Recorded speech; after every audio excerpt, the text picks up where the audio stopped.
Yes, so FP1 qualifying in China. So China Grand Prix has officially started now. Has brought some updates and they believe it should push them forward a little. Also stake team and Alpine. The Red Bull didn't bring an upgrade because they've brought one before. The Mercedes, no upgrade yet. They are the most funny team on the grid. Now they are believing this is a new track. All the 4 tracks they've run before are the same because they have high speed and medium speed corners. But now they have slow speed corners, so their car should behave differently. But remember, we still have DRS zones here. Unfortunately, I don't pity Mercedes. I only pity we that watch F1 because we want big competition. Because Mercedes will not give somebody heart attack. Seriously, they won't give somebody heart attack. Now the FP1 is there and Mercedes started on a bad foot. Later they had to go on hard tire. But remember, there's only one FP1. After this practice, no other practice at all. Only one practice. And I'm telling you, Mercedes still started on a back foot. Later with their hard tire, they came back towards the end of the session. But the surprise of the day is Lance Stroll leading the FP1. Though we know himself, Lance Stroll and Fernando Alonso have different driving style, which would affect the way they drive and the way the car communicates with them. Unfortunately, he led the FP1 session with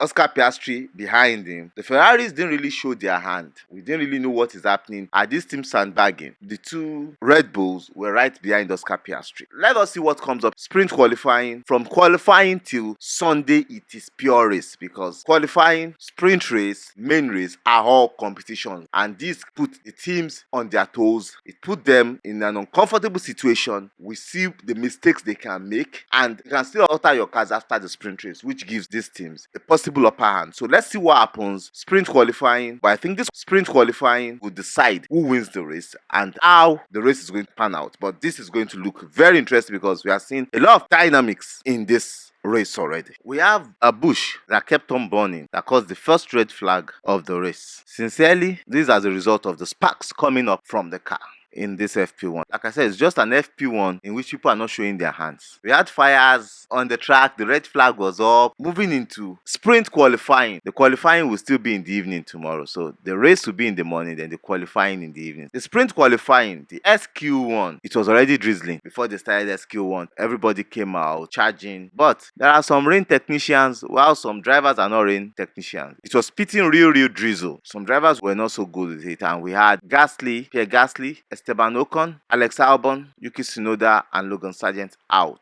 in SQ1. And still with the rain subsiding coming up, we still had another fire again. After FP1, we had fire. So I want to know what is going on with the grass in China. Are those grasses, they just resurfaced the tarmac. What did they use to resurface the tarmac?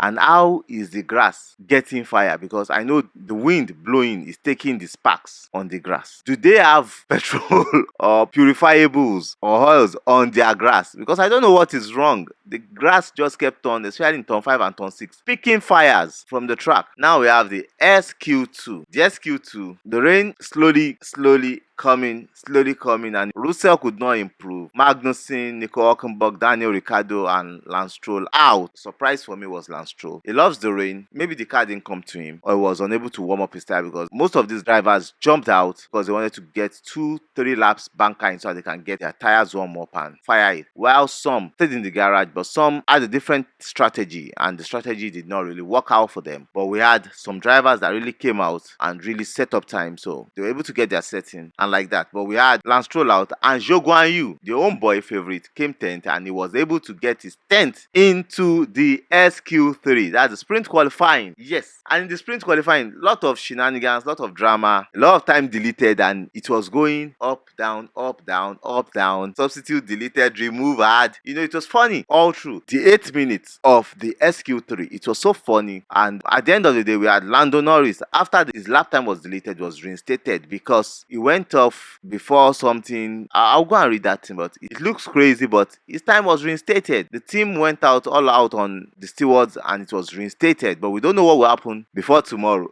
because some teams might go back and say, oh, no, this should not happen, this, you don't understand how F1 is. But his time was reinstated, which brings Lando Norris to the pole position for the sprint race, Lewis Hamilton second, Fernando Alonso third, Max Verstappen fourth. I said we would have a lot of shift. Now with this shift, will it affect the race? Now early tomorrow morning, we are not really expecting rain early tomorrow morning. We don't know what will happen. I'm not God. I'm not God. So if there's rain tomorrow morning, there will be a shift again in the dynamics of the race, especially in the few laps that they will run. If there's going to be rain and also dry, damn, a lot of things are going to change. So we have Norris on pole, Lewis Hamilton second, Fernando Alonso third, Max Verstappen fourth, Carlos Sainz fifth, Sergio Perez sixth, Charles Leclerc seventh, Piastri eighth, Bottas and Zhou Guanyu ninth and 10th. That's the two Sauber, which is a good one. See, seriously, the Sauber did a good job and they were able to get to Q2. They really showed decent pace. And looking at the FP1, the McLaren showed some decent pace. We are not really sure if Ferrari was sandbagging, but and tire management, like I said, is still in the hands of the Ferrari. Tire management, you can almost ride on or beat any team. You can manage your tire to little or nowhere. You can ride anybody for free. That is that. And the sprint race tomorrow morning and also the main race qualifying tomorrow morning is going to be bangers. It's going to be bananas. It's going to be all out sweat and great. So up until the qualifying, but there should be some rain either qualifying or the sprint race tomorrow. There should be some rain or there should be mixed rain and dry in both. But let's see what happens. But up until tomorrow for the sprint race and the qualifying, and on Sunday for the main race, I love you guys. You guys are the best. Thank you. Watch out. Bye. Chi.